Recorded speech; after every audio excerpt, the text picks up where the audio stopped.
আসসালামু আলাইকুম, সবাই কেমন আছেন? আজকে রান্না করব গরুর মাংসের শুটকি। যে মাংসটা শুটকিয়ে দেওয়া হয়, শুকিয়ে সেই শুটকি মাংসটাকে রান্না করব। প্রথমে এখানে সব কিছু কেটে ধুয়ে নিয়েছি।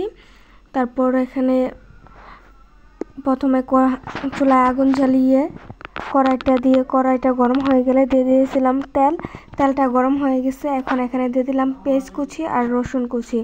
আর এই মাংস রান্না করাতে দিয়ে দিতে হবে রসুন বেশি করে, বাটা রসুনও একটু বেশি দিতে হবে, আর কেটে রাখা রসুনও বেশি দেওয়া লাগবে। তারপর হালকা করে পেঁয়াজগুলো বাঁধা হয়ে গেছে। এখন এখানে দিয়ে দিলাম আদা বাটা, দিয়ে দিলাম রসুন বাটা, এখন দিয়ে দিলাম জিরা বাটা, এখন দিয়ে দিলাম হলুদ বাটা, দিয়ে সুন্দরভাবে নাড়াচাড়া দিয়ে দিব।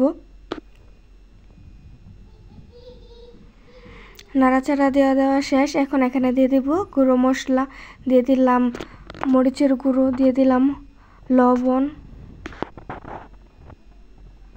দিয়ে নাড়াচাড়া দিয়ে এখন এখানে দিয়ে দিব পরিমাণ মতো পানি। মশলাটা কষানোর জন্য কমিয়ে হালকা পরিমাণে পানি দিতে হবে, যেহেতু মশলাটাকে কষাবো। পানি দিয়ে ভালোভাবে নাড়াচাড়া দিয়ে দিলাম।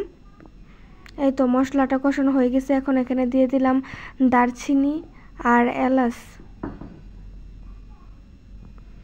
আজকে এগুলো বেটে দেয়নি, আস্তে দিয়ে দিয়েছি। এই তো মশলাটা কষানো হয়ে গেছে। আর এখানে দিয়ে দিলাম সেই শুটকি মাংস। এটাকে কিন্তু আমি আগে পাটায় প্রথমে সিদ্ধ করে ভালোভাবে এটাতে পাটায় ছেঁচে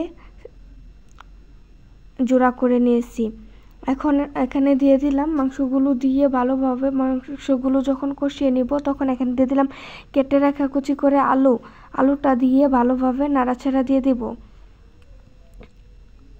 আলুটা দিয়ে একটুখানি কষিয়ে নিব। এখন এখানে দিয়ে দিব ঝোলের জন্য পানি। পানিটা দিয়ে এখন তরকারিটাকে ঢেকে দিব। একটু পর পর এটাকে ঢাকনাটা খুলে নাড়াচাড়া দিয়ে দিতে হবে।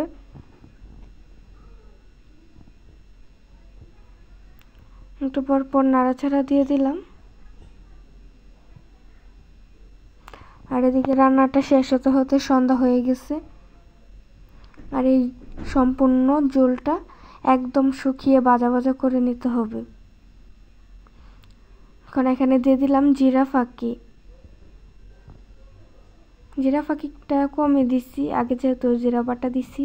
আর এই তো তরকারিটা রান্না করা হয়ে গেছে, একদম ভাজা ভাজা করে নামিয়ে নিলাম। কেমন হয়েছে শুটকি মাংস রান্না?